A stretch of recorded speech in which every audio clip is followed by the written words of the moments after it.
যিমান দৰৱ দিয়া হয় স্প্ৰে কৰা হয় সিমানেই বেছি হয় কক্ৰচটো। সেইটো কাৰণে ফ্ৰেণ্ডছসকল জনাবচোন ইহঁতক কেনেকৈ নাইকিয়া কৰিব পাৰি।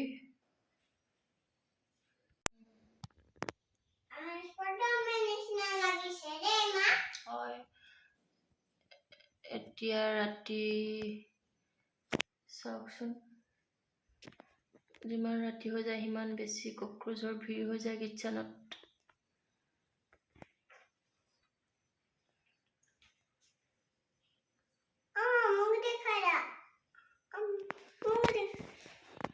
এই ছুটিও ৰৈ আছে, দেখুৱাই দিবলৈ কৈছে ফ্ৰেণ্ডছবোৰক।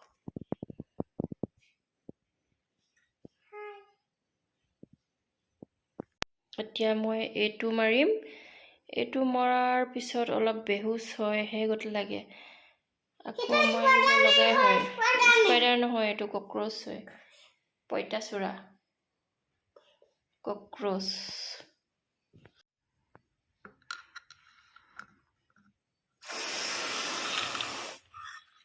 এতিয়া স্প্ৰে মাৰি দিম। স্প্ৰে মৰাৰ পিছত বেছিহে হয় গতি লাগে, আঁতৰি দিয়া দৰৱ।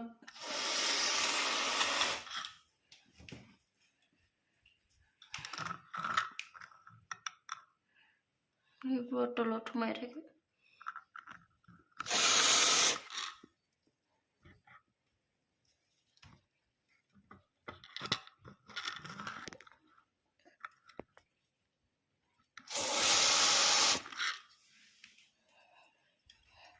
বলা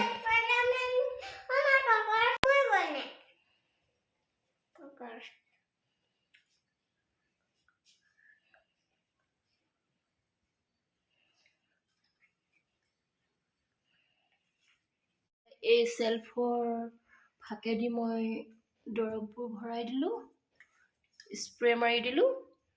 এতিয়া কালি ৰাতিপুৱালৈ কিমান মৰে মৰিব আৰু। কালি ৰাতি স্প্ৰে মাৰিছিলোঁ,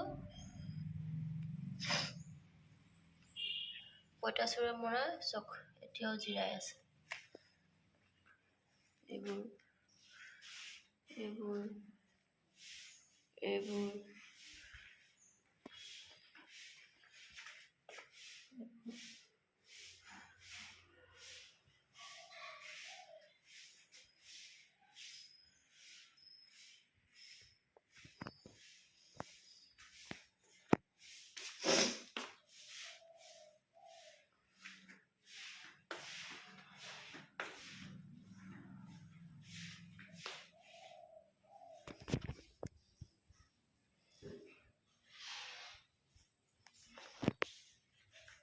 বহুত ৰ'দ কৰিবলৈ এনেকৈ বেহুচ হৈ আছে। কিছুমান মৰিছে, কিছুমান বেহুচ হৈছে।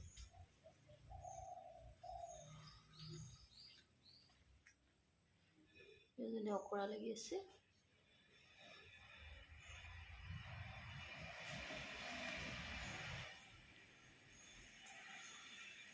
অলপ সময় পিছত কিন্তু আকৌ জিৰাই যাব ইহঁতি। সেইটো কাৰণে ফ্ৰেণ্ডছসকল আপোনালোকৰ ওচৰত কিবা এনেকুৱা মেডিচিন আছে যদি ক'বচোন, যে এইবোৰ একেবাৰে নাইকিয়া হৈ যায়।